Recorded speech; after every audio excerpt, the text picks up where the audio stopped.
எபிசோடில் நம்ம தளபதி 68 அப்டேட் பற்றி தான் பார்க்க போகிறோம். தமிழ் சினிமாவில் சொந்தமாக கதை எழுதுவது என்பது குறைந்து விட்டது என்ற சந்தேகத்தை விஜய் தேர்ந்தெடுக்கும் படங்கள் ஏற்படுத்தியிருக்குன்னு சொல்லலாம். ஏற்கனவே லியோ படம் ஆங்கில படமான ஹிஸ்ட்ரி ஆஃப் லைன்ஸ் கதையின் தழுவல்னு சொல்கிறாங்க.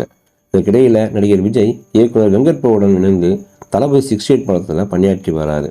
மங்காத்தா, மாநாடு என சூப்பர் டூப்பர் படங்கள் வரிசையில் வெங்கட் பிரபு விஜய்க்கு பெரிய ஹிட் படம் ஒன்று கொடுக்க போகிறார் என எல்லோரும் எதிர்பார்த்து கொண்டிருக்கும் வேளையில் வெங்கட் பிரபு கதை தேர்விலேயே பெரிய ஏமாற்றத்தை கொடுத்திருக்காருன்னு சொல்லலாம்.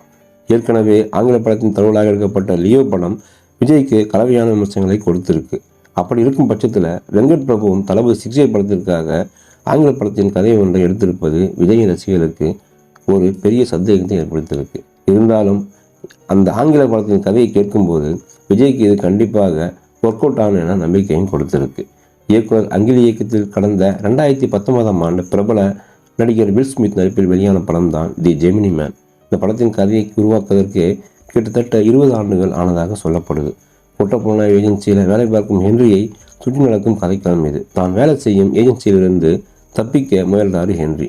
தன்னுடைய இளம் தன்மை போலவே இளம் வயதுடைய மனிதனால் துரத்தப்படுறார். பின்னர் அவன் டிஎன்ஏவை ஆராய்ச்சி செய்யும் போது அந்த இளம் மனிதன் தன்னுடைய குளோனிங் என்பதை கண்டுபிடிக்கிறார். இதைத் தொடர்ந்து நடக்கும் பின்விளைவுகள் தான் படத்தோட கதை.